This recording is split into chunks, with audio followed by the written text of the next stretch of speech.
Sveiki visi, sveikinuosi iš serviso 007 Landrianzo dujinės įrangos montavimo dirbtuvių. Ir šį kartą savaitės pradžiai turim netgi du labai panašiai atrodančius Dodge Durango automobilius. Jeigu kolega parodys šalia ant keltuvo, dar nebaigtas vienas, o kitą jau finišuojam. Tai abu faceliftiniai priekiai, būtent šitas konkrečiai yra 2017 metų modelis, greta ant keltuvo yra 2015 metų modelis, truputėlį kitoks variklis. 3.6 pentastaras, bet ir išvaizda kitokia, ir dangtis kitoks, tai truputėlį viskas kitaip. Na, kalbant apie šį, be abejonės 10 jau esam jų pridėję, tikrai kas seka ir domitės, tai jau viską turbūt iki skausmo ir mintinai žinot, bet vis tiek jaučiam pareigą parodyti, pademonstruoti ir paaiškinti, ką ir kaip ir kodėl padarėm. Daug klientų teigiamai atsiliepia apie mūsų video reportažus, taip kad padarysim ir šį kartą.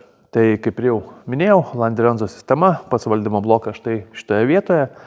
Labai gera vieta, jiem būtent čia yra gyvent, būt skirtingose vietose, skirtingi servisai montuoja.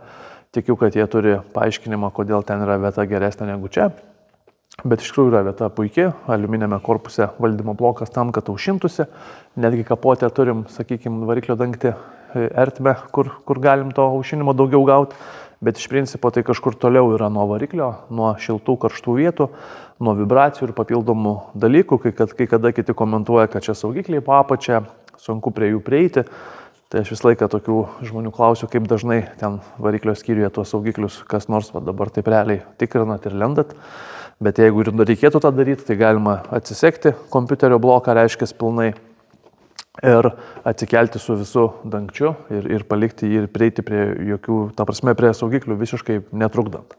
Tai pats benzininis valdymo blokas yra štai šitoje vietoje, taip kad didžioji dauguma mūsų signalų yra lituojama būtent prie benzininio valdymo bloko.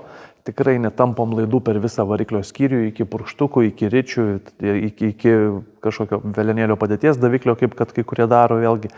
Tikrai čia yra ir estetiškai tvarkingiau, ir saugiau, ir visus kontaktus čia sulituojam, apsaugom termokembrikais su klijais, tam, kad tų problemų nekiltų jokių nei dabar, nei ateityje.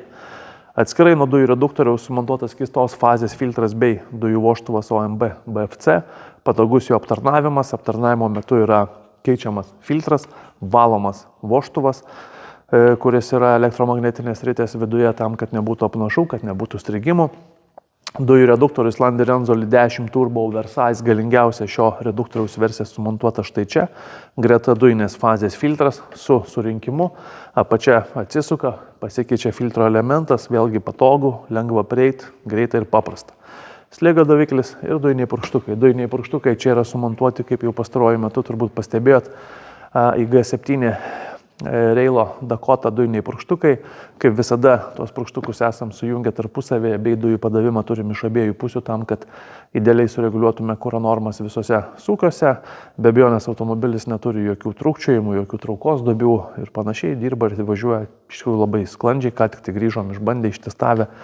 Pilnai automobilis važiuoja dujomis, be jokių problemų. Esam jau praktiškai darbus baigę ir galėsim atidavinėti klientui. Dujinės įrangos saugiklis vėlgi išvestas taipogi tam, kad būtų lengva prieiti ir jį matyti. Na, o visi bendrai paėmus darbai mūsų servise 007 yra atliekami pagal aukščiausios kokybės standartus. Tai reiškia, kad naudojam ir specialias gofras apsauginės ir specialius laikiklius. Viskas yra su laikikliais, tvirtai, ne kažkaip numesta, ne kažkaip belekaip ten pritvirtinta, taip kaip turi būti. Dujinės įrangos laidyną vėlgi, kaip jau ir minėjau, adaptuojam konkrečiai šiam variklio skyriui, laidus grupuojame. Originalų tą visą šarvą, tuos visus šarvus mes pašalinam, laidus sugrupuojam ir parenkam tokį ilgį, kokiu mums reikia.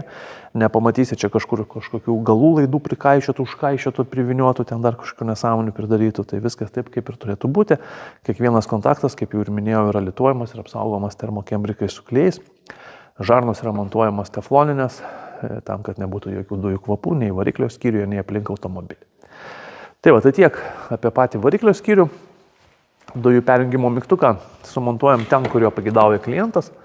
Šį kartą yra tokia, pavadinkim, standartinė vieta. Štai šitoje vietoje, be abejonės bus pridėta nuotrauka, bus galima pasižiūrėti, kaip jisai atrodo. Iš tikrųjų labai gera vieta, puikiai matosi važiuojant. Pildamas prie benzino užpilimo vietos, atsidarom, pilam benziną. Jeigu norim pilt, atsukam kamštelį, pilam dujas. Jeigu norim kamštelio, galim ir nedėti. Kaip matot, benzinas yra be kamštelio, taip kad galim jo kaip ir nedėti. Nieko čia neatsitiks. Tai vat, gražiai viskas užsidaro. Be abejonės 100 kartų geresnė ir patogesnė vieta turėti jį čia, negu kad bamperyje, jeigu tai yra žema, kaip matot, purvas, viskas nešasi, sušala, reikia klauptis, gramdyti, atsukinėti kamštelį ir panašiai. Dujų balionas atsarginio rato vietoje, kaip visą laiką atsarginis ratas čia yra apačioje pas Durango modelius ir čia turim sumontuotą standartinį 92 litrų atsarginio rato vietoje balioną. Greta kito balto Dodge Durango modelio turim sumontuotą kliento pagidaujamą itin žemą balioną, mažesnį 64 litrų ir jis yra gerokai žemesnis ir praktiškai jau nesimato iš viso. Tai jeigu įdomu, galėsit pasižiūrėti, aš pridėsiu be abejonės rytoj turbūt ir video reportažą, kaip tas balionas atrodo ir, sakykime, gerokai žemesnis, kad jo nebūtų iš viso matyti.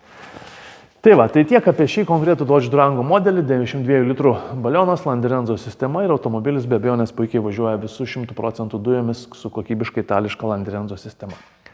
Tai kažką panašaus planuojate įsigyti, ieškot kokybiškų sprendimų, kreipkitės, mielai padėsim. Ačiū.